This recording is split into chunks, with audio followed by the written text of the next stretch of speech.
आप देख रहे हैं अवाम के उठाए गए सवालात, हालत हाजरा पर तबसरों, तज्जियों, खबरों पर मुहित प्रोग्राम न्यूज लाइन रिदा सैफी के साथ।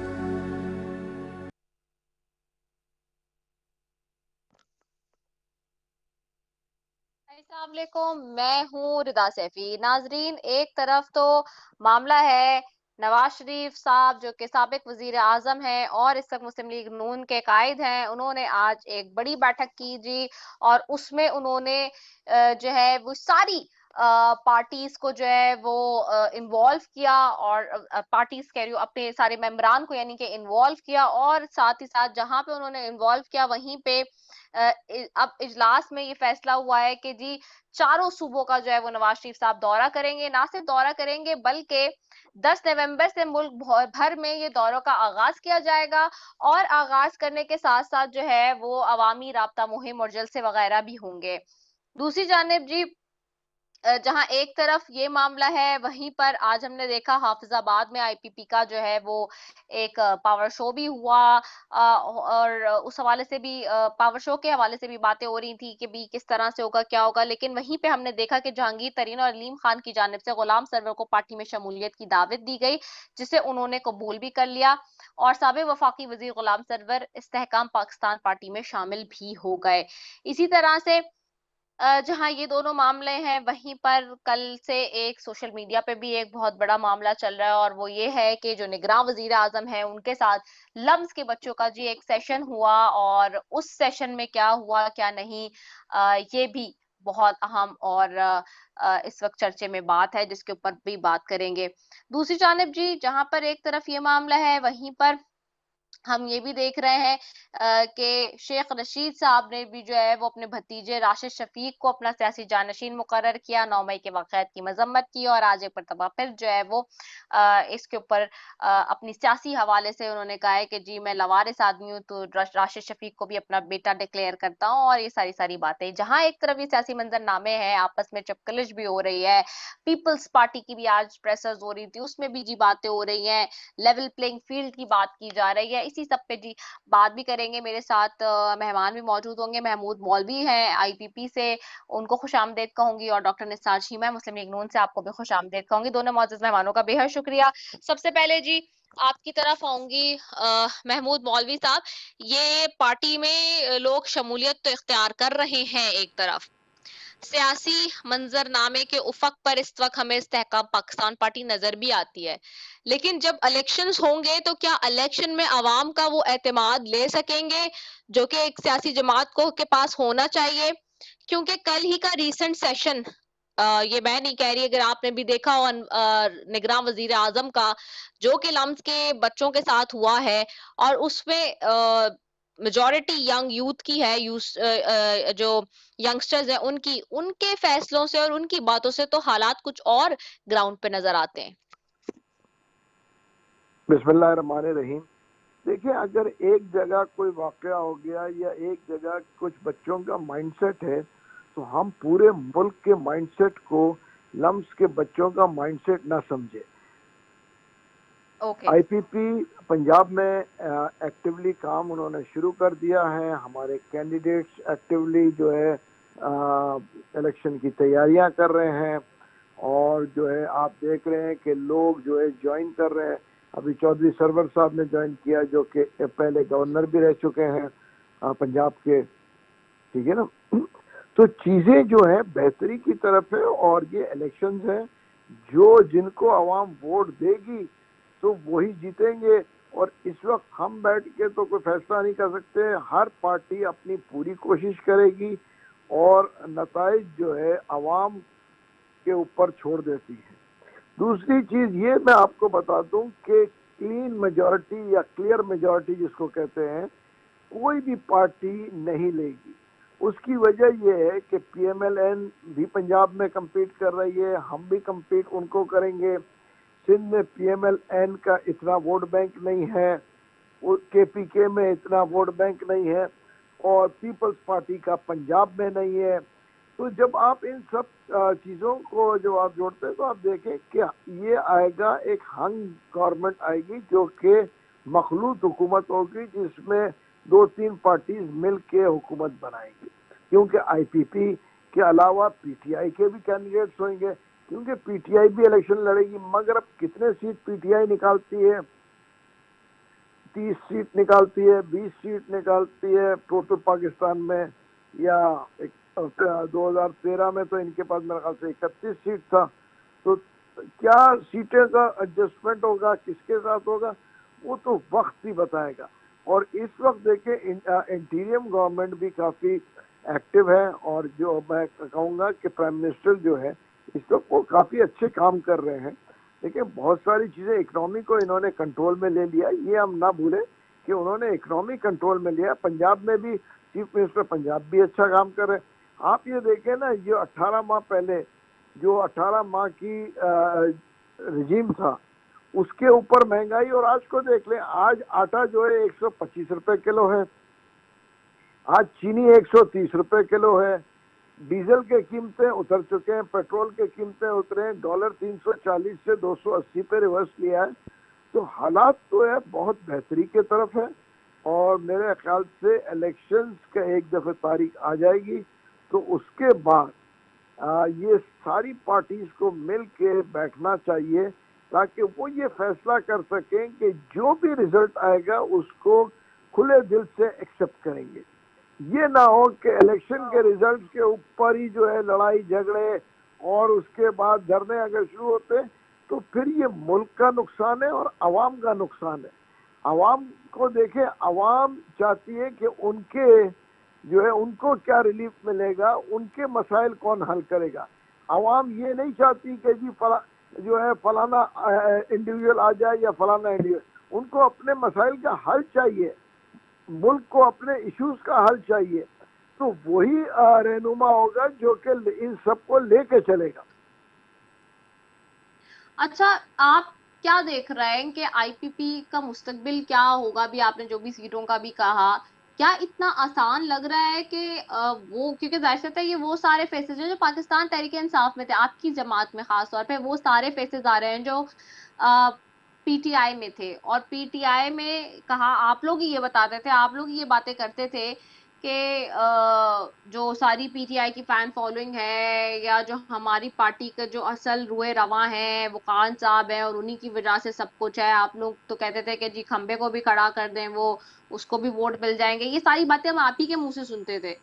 तो ऐसी सिचुएशन में जब वो नहीं होंगे और आप लोग एक नए बैनर तले लड़ रहे होंगे इलेक्शन, तो आपको क्या अपना जो है वो मुस्तकबिल नजर आता है? नहीं देखे मैं ये कहूंगा कि 9 मई के बाद ये बड़े इश्यूज चेंज हो गए। बिल्कुल अवाम जो है, देखिए हमारा और पीटीआई का डिस्प्यूट क्या है मेन डिस्प्यूट जितने लोग आए हैं, एक तो डिक्टेटरशिप था, दूसरी चीज कि फौज के खिलाफ कोई भी हुब्बुल वतन पाकिस्तानी फौज के खिलाफ नहीं जाना चाहता था।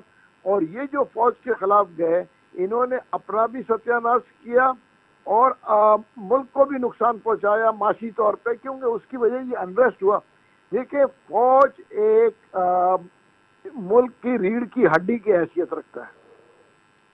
अगर आप रीढ़ की हड्डी को डैमेज करेंगे तो इंसान का चलना फिरना जैसे मुश्किल होता है, मुल्क जो है ना चलना फिरना उसका मुश्किल हो जाएगा, और दुश्मन इसका फायदा उठाते हैं। तो जितने लोगों ने छोड़ा है वो सिर्फ और सिर्फ मेन इशू ये था कि हम फौज के साथ हैं, हम फौज के अगेंस्ट किसी कॉस्ट पे नहीं है, चाहे आप इसको लीडरशिप का कहें या देखिए उसकी वजह यह है कि लीडरशिप ने जो भी किसी के कहने पे या कुछ बंच ऑफ पीपल के कहने के ऊपर ये स्टांस लिया कि जी against the army, that was totally wrong. और हम सब जो है इसी वजह से हमने पीटीआई छोड़ा। उसकी वजह है कि जो खान साहब कहते थे वो डिलीवर नहीं हुआ।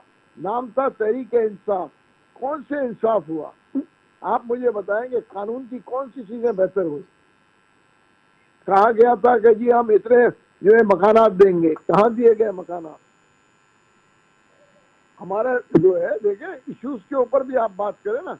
मेरा जो इशू था, मेरे ख्याल से आज भी पार्टी के लोग वहाँ बैठे, मेरा सिंध के ऊपर इशू था कि बेसिकली जो सैलाब के फंड्स थे 8 अरब रुपए जमा हुए थे, जिसमें मैंने कहा कि जी सिंध को 1 अरब या 2 अरब दे दे, तो कहने लगे नहीं हम 1 अरब देंगे। बड़े मुश्किलों से ये तय हुआ कि 1 अरब देंगे, मगर उस 1 अरब में से 1 रुपया नहीं मिला सिंध को। तो इख्तलाफ तो होगा ना, और इख्तलाफ, हेल्दी इख्तलाफ तो डेमोक्रेसी की मैं कहूँगा शान है। सही, ठीक हो गया है। डॉक्टर साहब आपकी तरफ आऊंगी। डॉक्टर साहब आपको आवाज आ रही है? जी आ रही है जी। डॉक्टर साहब, मियां साहब आ चुके हैं और लेकिन आपसे भी सवाल वही है, पाकिस्तान की यंग जनरेशन जिसकी 68% पॉपुलेशन है, 25 करोड़ इस वक्त आबादी हो चुकी है, जिसमें से 68% से 70% तकरीबन जो है वो जो नए वोटर शामिल हुए हैं। अभी महमूद साहब ने कहा जैसे कि एक तबका या एक माइंडसेट नहीं, लेकिन शायद वो इस बात को, मेरा चुपके सवाल करने का मकसद ये था कि हम फैक्ट्स एंड फिगर्स की थोड़ी सी बात कर लेना। जो अभी नए वोटर्स का इंदराज हुआ है उसमें आपकी यूथ ही चंक है, और ये जो यूथ है आपका सबसे बड़ा चैलेंज होगा किसी भी सियासी जमात का इस वक्त नए जनरल इलेक्शन में। और यूथ की रिप्रेजेंटेशन कल आपने देख ली कि वो कैसे सोच रहे हैं, वो कैसे देख रहे हैं, और वो बहुत अच्छी तरीके से आइन और कानून को समझ रहे हैं। वो 9 मई को भी समझ रहे हैं। वो कराची में जो इलेक्शन हुआ जिसमें पीटीआई और जमात जीती, ये पर्टिकुलर सवाल किया है वहां बच्चों ने कि जी जीती पीटीआई और जमात थी, लेकिन नजर पीपल्स पार्टी का मेयर आता है। इसी तरह से ओवरऑल इलेक्शंस की उन्होंने बात की वहां पे कल कि जी 90 दिन में इलेक्शंस नहीं कराए आपने। ये वो सारे सवालात थे जो कौम की तरफ से एक तरीके से हमारे तमाम उन इदारों के लिए भी और सियासी जमातों के लिए, सबके लिए, और निगरान हुकूमत के लिए, ऑल टुगेदर हर इदारे के लिए जो है वो एक क्वेश्चन मार्क के तौर पर सामने आया कि भाई लोगों को पता है वो अनअवेयर नहीं है। ऐसी सूरत हाल में कितना बड़ा चैलेंज होगा इलेक्शन? देखिए बेटा, बात यह है कि ये जो आपने कहा कि यूथ की बहुत ज्यादा रिप्रेजेंटेशन होगी आने वाले इलेक्शन में, और ये अच्छी बात है, ये बड़ी खुशाइंद बात है, क्योंकि हमारा यूथ जो है वो उनकी गालिब अक्सरियत पढ़े लिखे लोगों पे, नौजवानों पे मुश्तमिल है, और वो समझते हैं अच्छी तरह कि इस मुल्क में डिलीवर किसने किया है। देखें यूथ को किस तरह यह है कि कोई गुमराह नहीं कर सकता कि इस मुल्क में अगर तरक्की हुई है, अगर बड़े बड़े मंसूबों को पाए तकमील तक पहुंचाया गया है, तो वो मुस्लिम लीग नून के दौर में। यूथ को पता है कि इस मुल्क को एटमी ताकत मियां नवाज शरीफ ने बनाया। यूथ को पता है कि इस मुल्क में मोटरवेज के जाल जो है वो नवाज शरीफ ने बिछाए। उसको यूथ को अच्छी तरह पता है कि यहाँ सी पैक का तोहफा भी नवाज शरीफ ने दिया। यूथ को पता है कि 13 से 18 तक जो सूरत थी, 13 में जब नवाज शरीफ ने हुकूमत संभाली, तो ये यूथ जो थी उस वक्त, अभी ये बिल्कुल ये जवान जो थे ये नौजवान थे, और उनको अच्छी तरह पता है कि उस वक्त 18-18 20-20 घंटे बिजली नहीं आती थी। लेकिन ये है कि नवाज शरीफ ने उस बिजली की लोड शेडिंग पे काबू पाया। फिर यह है कि दहशत गर्दी पे काबू पाया। तो बात यह है कि यूथ बहुत ये है कि बाशऊर है, समझदार है, उनको पता है कि इस मुल्क में पहले भी डिलीवर कर किया है तो नवाज शरीफ ने किया है, मुस्लिम लीग नून ने किया है, आइंदा भी उन्होंने ही डिलीवर करना है। इसलिए यूथ जो है वो जो 2017 का पाकिस्तान है, नवाज शरीफ का पाकिस्तान, वही चाहती है।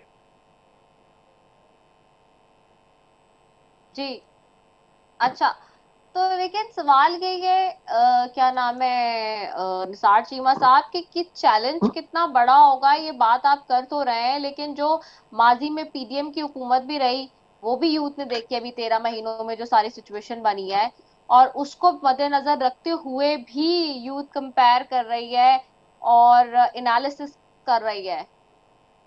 यूथ देखें, बात यह है कि आपने सही कहा कि पीडीएम की हुकूमत से कौम खुश नहीं रही। ये अपनी जगह बात है कि वो जो है वो सारा बोया हुआ था पीटी गवर्नमेंट का, जो ये है कि पीडीएम की गवर्नमेंट को काटना पड़ा।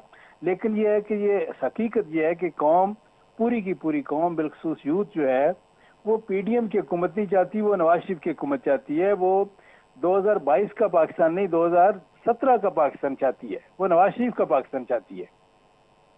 अच्छा, मैं यहीं से आपसे कंटिन्यू करूंगी। मैंने एक क्विक शॉर्ट कमर्शियल ब्रेक पे जाना है नाजरीन, उसके बाद मैं वापस आ रही हूँ। Stay tuned.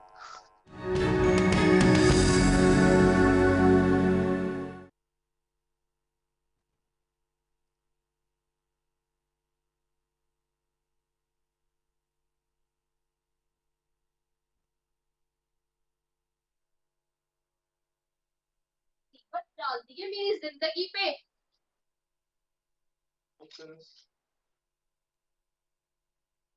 तो सुनते रहे, क्या कर रहे हैं, शो कर लो लाइव।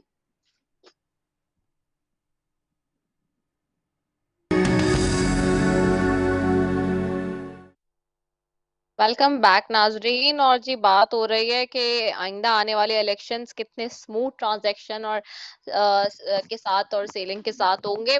अच्छा, महमूद साहब आपकी तरफ आऊंगी वापस। महमूद साहब, ये जो हम यूथ की खास तौर पे बात करें रिप्रेजेंटेशन की, क्योंकि अभी हमें देखना है ना नए इलेक्शन वोटर में कितने ऐड ऑन हो रहे हैं और क्या, ये हम इसको निगलेक्ट नहीं कर सकते किसी तौर से।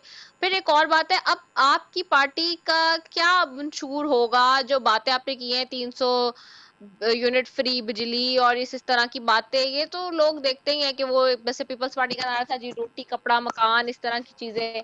लेकिन डिलीवर करने के लिए स्ट्रैटेजी क्या बनाई है? ये तो सारे वही पुराने लोग हैं जो पीटीआई में थे, और आपके पास जो है नए फेसेस तो नजर आ नहीं रहे हैं। तो क्या, किस तरह से मतलब करेंगे, लोगों को किस तरह एतमाद दिलाएंगे कि वही सारे पुराने लोग जो है वो नई तब्दीली लेकर आएंगे?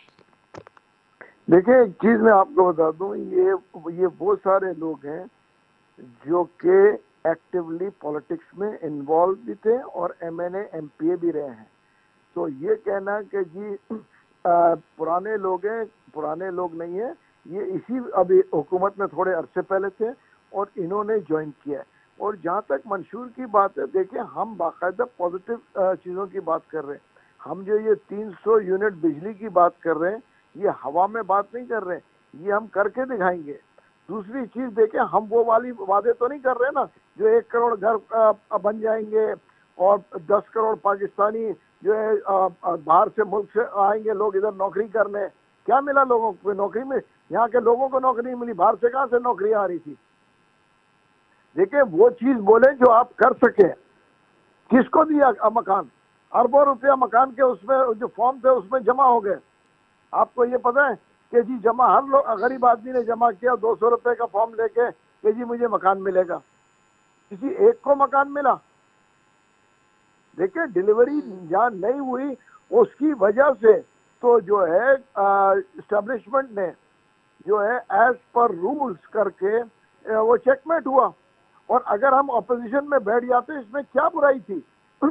ऑपोजिशन में बैठते और हम देखते हैं कि भाई देखा दूसरी गवर्नमेंट को, मगर अगर हम बोले कि नहीं जी हमें पावर से नहीं हटाओ, हमने केपी 85% लोगों ने कहा कि जी वो ऐसा है कि हमको ऑपोजिशन में बैठना चाहिए।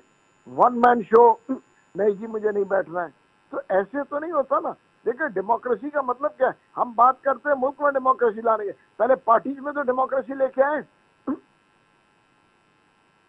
केपीके की गवर्नमेंट गिराई, 95% कहते रहे कि जी ना गिराए। देखिए, पॉलिटिक्स को पॉलिटिक्स की तरह खेले।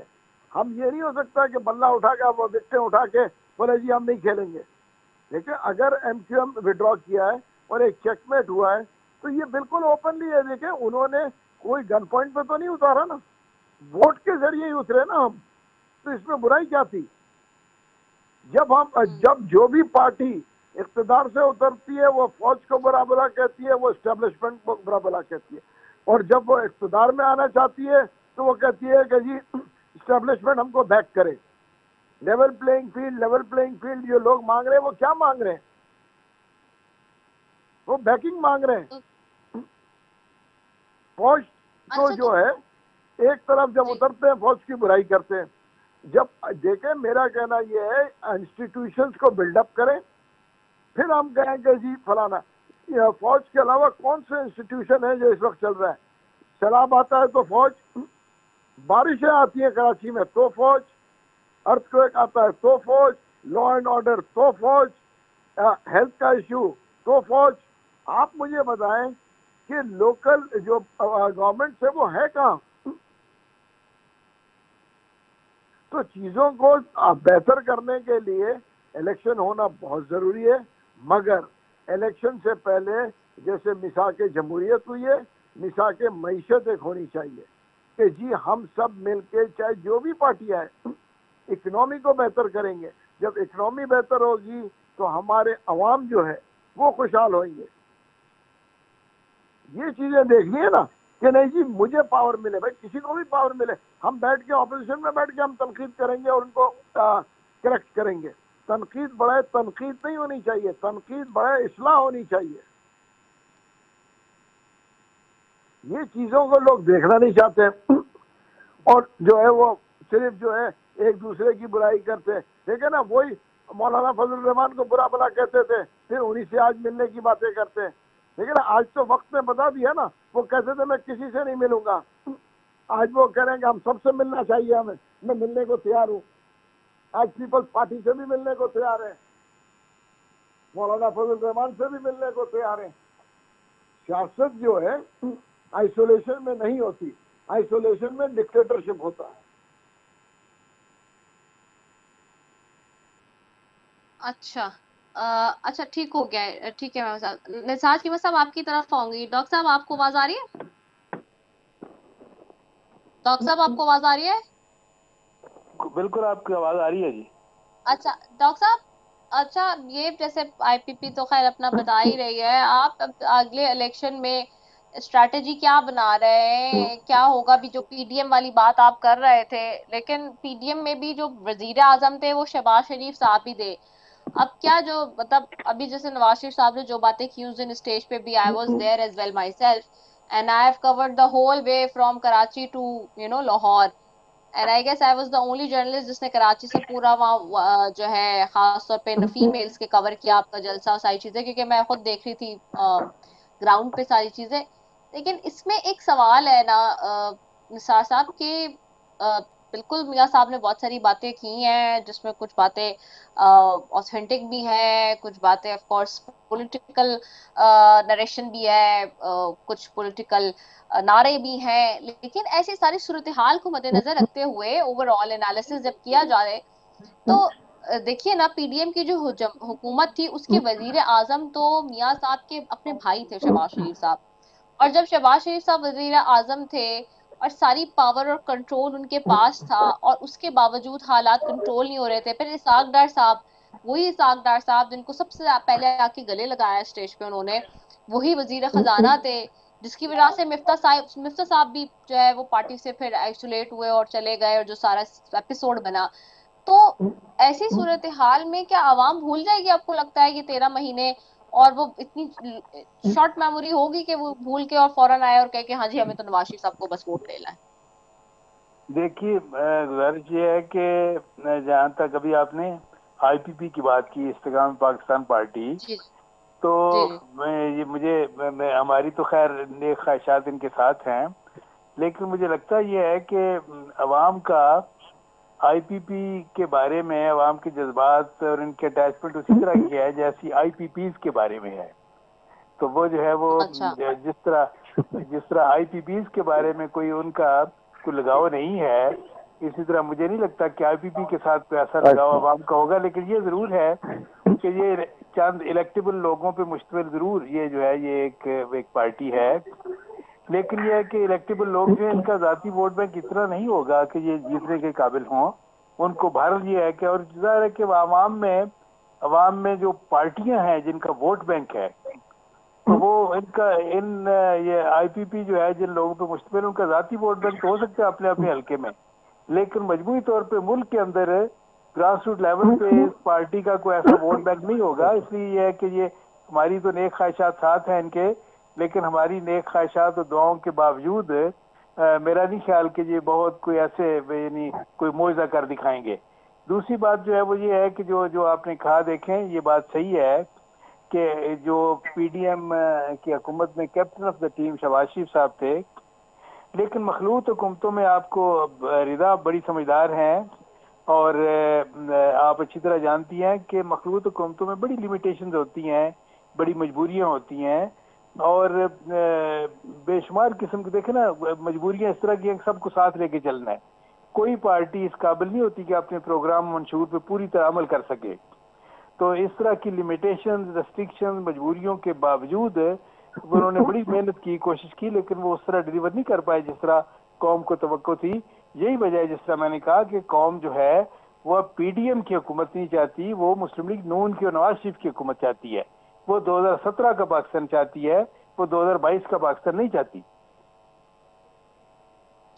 अच्छा, 2017 के पाकिस्तान की जहाँ बात कर रहे हैं डॉक्टर साहब, वहां पे जो मुझे लग रहा है, जो मेरी एनालिसिस है, maybe I might wrong और यू मे जस्ट अग्री और disagree with my point of view, जो मैं समझ रही हूँ कि मुस्लिम लीग नून इस एतमाद के साथ मुझे नजर आ रही है इस वक्त ग्राउंड पे, कि वो ये समझ रही है, और इवन मियां साहब himself, what I got from his body language, कि जी 2/3 मेजोरिटी जो है वो मिल जाएगी और कोई बहुत जबरदस्त किस्म का क्लीन स्वीप होगा। लेकिन अगर ये 2/3 मेजोरिटी नहीं मिलती और उस किस्म से क्लीन स्वीप नहीं होता और फिर मांगे तांगे की हुकूमत ही बनती है, जिसमें इत्तेहादी होंगे, जिसमें जो है पार्टी शामिल होंगी, जिसमें एमकेएम होगी सरे फहरिस्त, जो कि हमेशा होती है, जिसपे बीएमपी मेंगल वाले होते हैं, जो कि इन दिनों इस्लामाबाद में बैठे हैं धरना करके, Akhtar Mengal Sahab, and so on and on, as you know very well, के असेंबली की जो जोड़ तोड़ है, आप पार्लियामेंट को बेहतर मुझसे जानते हैं क्योंकि you are sitting there since quite long. तो इस सारी सिचुएशन में फिर क्या होगा, फिर डिलीवर हो सकेगा, या फिर इतने ज्यादा आप लोग हैं पुरएतमाद 200% आउट ऑफ 100 के जी हमें तो 2/3 मेजोरिटी मिलेगी और हम क्लीन स्वीप करेंगे? देखिए रिजा, बात यह है कि चूंकि कौम 2017 का पाकिस्तान चाहती है, कौम जानती है कि डिलीवर मियां नवाज शरीफ नहीं करना है, मुस्लिम लीग नून ने करना है, इसलिए मुझे पूरी उम्मीद है कि कौम जो है भारी अक्सरियत के साथ मियां नवाज शरीफ को वापस इक़्तिदार में लाएगी, और वो जो है ताकि वो वहीं से सफर शुरू करे तरक्की का, डेवलपमेंट का, मुल्क को आगे ले जाने का, जहाँ से 2017 में उनके खिलाफ साजिशें करके जहाँ से सफर को वाज़ी तौर पे खत्म किया गया। तो ये सफर वहीं से शुरू होगा, कौम यही चाहती है, इसलिए मुझे पूरी उम्मीद है कि कौम भारी अक्सरियत से मियां नवाज शरीफ को जितवाएगी इंशाल्लाह। और लेकिन अगर फर्ज करें यह है कि कोई इस तरह की, जिस तरह आप कह रही हैं कि कोई ऐसी सूरत बनती है मखलूत हुकूमत, तो फिर जाहिर है कि मखलूत हुकूमत जो है, जो भी हो, उसकी जो मजबूरियां और लिमिटेशन अपनी जगह हैं, उससे कोई इनकार नहीं कर सकता। अच्छा डॉक्टर साहब, एक चीज और भी बताइएगा इसमें, कि अभी अभी जैसे आपने खुद भी कहा कि मखलूत हुकूमत होती है, ये सारी मजबूरियां भी आती हैं और बहुत सारे मामलात भी बनते हैं, लेकिन one thing which is very important, PMLN क्या समझ रही है? बिकॉज राना सनाउल्लाह साहब का एक स्टेटमेंट था ना अगले दिन ही, जिस दिन मियां साहब आए और तकरीर हुई और जलसा हुआ, उन्होंने कहा सबको लेके चलने की बात जहाँ नवाज शरीफ साहब ने की है, वहीं पर वर्किंग रिलेशन की बात उसमें पीटीआई भी आती है। मुझे जरा क्लियर कर दें, अभी तक सो फार मैं नहीं हासिल कर पाई हूँ। उज़मा बुखारी साहबा भी पिछले हफ्ते मेरे प्रोग्राम में थी, और आपके बाकी दीगर जो सारी लीडरशिप है उससे भी मैं बार बार बात करी, लेकिन अभी तक ठोस वो बात नहीं समझ में आ रही, निकल पा रही है कि क्या मुस्लिम लीग नून समझती है कि पीटीआई को बैलेट पेपर पे, इमरान खान को बैलेट पेपर पे होना चाहिए इलेक्शन के, या नहीं होना चाहिए? और मुझे इसमें कोई मतलब डिप्लोमेटिक आंसर नहीं, एक क्लियर स्टांस बताएं कि आप समझते हैं कि होना चाहिए या नहीं होना चाहिए, एक चीज। दूसरा, अगर होते हैं तो फिर कितना चैलेंजिंग होगा इलेक्शन, और अगर नहीं होते तो कितना आसान होगा आपको लगता है? देखिए, मैं तो ये देखें अपना पॉइंट ऑफ व्यू आपको दे सकता हूँ कि बिल्कुल मैं समझता हूँ कि लेवल प्लेइंग फील्ड मिलना चाहिए सबको, और कौम, और बिल्कुल फ्री एंड फेयर इलेक्शन होने चाहिए। कौम जिसको भी मुंतखब करे, यह है कि उसका हक है कि वो हुकूमत बनाए।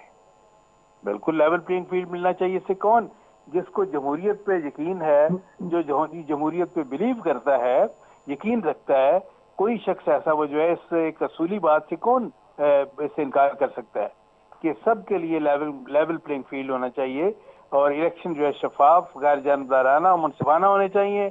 तभी यह है कि आने वाली हुकूमत जो है उसकी साख कायम हो सकेगी। ठीक हो गया। महमूद साहब आपकी तरफ आऊंगी। महमूद मौलवी साहब, चले कीपिंग असाइड पीटीआई, पीटीआई को हटा दीजिए इस सारी चीजों में से, सारे इलेक्शन में से। मुझे ये बताइए कि ये जो पीपल्स पार्टी और पीएमएलएन है, उससे आपको कितना डर है, और आपकी जो स्ट्रेटेजी होगी उसमें पीएमएलएन और पीपल्स पार्टी के साथ किस तरह से आप चलेंगे? देखिए, एक चीज मैं बता दूं, डर और खौफ के साथ कोई इलेक्शन नहीं लड़ा करते। पॉलिटिक्स में जो है पार्टी उतरी है, और पार्टी जो है अपने जो है बेसिकली कैंडिडेट उतार रही है। इलेक्शन लड़ेंगे, जो फैसला होगा उसके ऊपर हम एक्सेप्ट करेंगे। खौफजदा अगर होते तो फिर हमको इलेक्शन की हम बातें क्यों करते? हम तो कह रहे हैं कि जी इलेक्शन लड़ेंगे और जो जीतेगा वो आएंगे। मेरे भाई ने बिल्कुल सीखा, हम आज भी कहते हैं कि पीटीआई भी आए इलेक्शन में, पीटीआई भी लड़े, इसमें कौन सी बात है, पीटीआई इलेक्शन लड़े। अच्छा, और यही सवाल मेरा हाँ, था, आपने अभी इसका जवाब दे दिया, लेकिन मैं इसमें वही डिटेल में पूछना चाह रही हूँ कि आप समझते हैं कि बैलेट पेपर पे पीटीआई जो है और जो इमरान खान साहब हैं वो भी होने चाहिए, या फिर आप समझते हैं कि नहीं जी उनके बगैर इलेक्शन होना चाहिए? नहीं जी, उनके वो इलेक्शन में ऑब्वियसली ये अलग बात है कि उनको बल्ले का निशान नहीं मिलेगा या मिलेगा, वो सेकेंडरी इशू है, मगर इलेक्शन लड़ना उनका पूरा हक है। वो आए, इलेक्शन लड़े, उनके कैंडिडेट खड़ा करें, और अगर वो जीतते हैं तो मतलब इसमें किसी को दो राय नहीं है। जैसे मेरे भाई ने कहा, इलेक्शन में आए, इलेक्शन लड़े, इसमें कौन सी कबात है। देखिए, अगर जलसा करना और जैसे ये कहना ना, ये बैठ के फेसबुक और ट्विटर के ऊपर इलेक्शन नहीं होते हैं, इलेक्शन ग्राउंड पे होते हैं। और समझे ना, जिस दिन ग्राउंड पे आएंगे उस दिन फैसला होगा। ये अगर लोग समझते हैं कि वो ट्विटर और वो फेसबुक के ऊपर इलेक्शन होते होंगे, तो मैं कहूँगा पीटीआई जो है 100 नंबर ले जाएगी जो है, मगर ग्राउंड के ऊपर आना पड़ेगा ना। सिर्फ फेसबुक के ऊपर एक दूसरे पर तनकीद करके गालियां देना और बुरा भला करने से तो आप गवर्नमेंट नहीं बनाएंगे ना। अच्छा, ये भी बताइएगा महमूद साहब के जो लेवल प्लेइंग फील्ड का इन दिनों हम बहुत चर्चा सुन रहे हैं, पीपल्स पार्टी कहती है लेवल प्लेइंग फील्ड नहीं मिल रही, बहुत शिकायत के अंबार हैं, चेयरमैन खुद लगा रहे हैं बिलावल भुट्टो जरदारी साहब इस बात का एलिगेशन। इससे पहले जब नवाज शरीफ साहब नहीं आए थे, मरीम नवाज साहबा इस बात का तकाजा करती थी और गिला करती हुई नजर आती थी कि लेवल प्लेइंग फील्ड नहीं है, इंसाफ के तराजू बराबर हो तब जाके इलेक्शन होंगे। तो वो हमें नजर आया है अब इस सारी एक्टिविटी की सूरत में। अब बिलावल साहब यही बातें कर रहे हैं कि लेवल प्लेइंग फील्ड नहीं है, पूरा मौका नहीं दिया जा रहा, बराबर होना चाहिए, लाडला कह रहे हैं नवाज शरीफ साहब को। क्या इस्तेहकाम पाकिस्तान पार्टी को जो है लेवल प्लेइंग फील्ड मिल रही है, या उसके भी कोई गिले शिकवे हैं?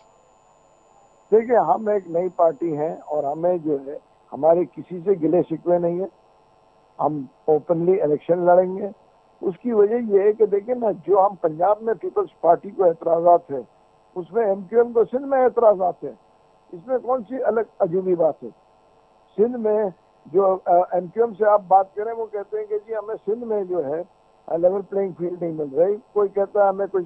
ये चीजें तो चलता रहेगा। इलेक्शन होंगे, बैलेट फैसला करेगा कौन जीतेगा कौन हारेगा, और उसका इंतजार करें। और अगर हम लोग जो है बैलेट के ऊपर यकीन ही नहीं रखते, तो फिर जो है, फिर तो मेरे ख्याल से ये जो प्रेसिडेंशियल फॉर्म ऑफ गवर्नमेंट, या जो है आप कहें कि मिलिट्री फॉर्म ऑफ गवर्नमेंट को चलने दें। फिर देखिए, बैलेट के ऊपर भरोसा करें। ये छोड़ के, इलेक्शन छोड़ के नहीं जाया जा सकता जैसे असेंबलियों से निकला गया। आप धरना देके या जलसा करके तो आप गवर्नमेंट में नहीं आएंगे, कोई भी पार्टी नहीं आएगी ना। वो 1 लाख लोग जमा कर लें या 5 लाख लोग जमा करें, और अगर 1 लाख लोग जमा करते हैं तो परसेंटेज वाइज वो 1% भी नहीं होता, आधा परसेंट। कराची में 1 लाख लोग अगर आप जमा करते हैं 0.35% होता है परसेंटेज वाइज। तो उससे हुकूमतें नहीं बनती। ठीक है। अच्छा, डॉक्टर साहब आपकी तरफ वापस आऊंगी। डॉक्टर साहब एक चीज ये बताइएगा कि अब फाइनल इलेक्शन